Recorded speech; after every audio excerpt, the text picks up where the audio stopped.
যেটা আমাকে বলতে বলা হয়েছে। আর আর কিছু?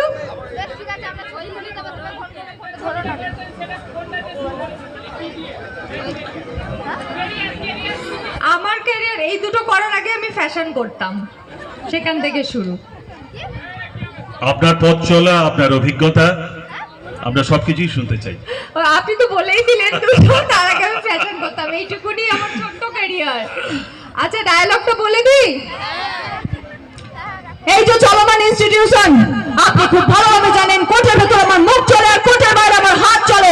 কোন রকম রাজধানী চুরি বাটপাড়ি শ্লীলতা নিয়ে একটাই নাম, গীতা LLB।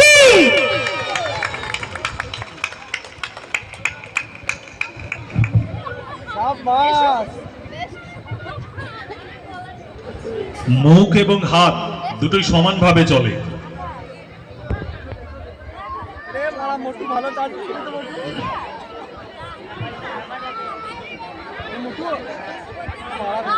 এরকম আরো কিছু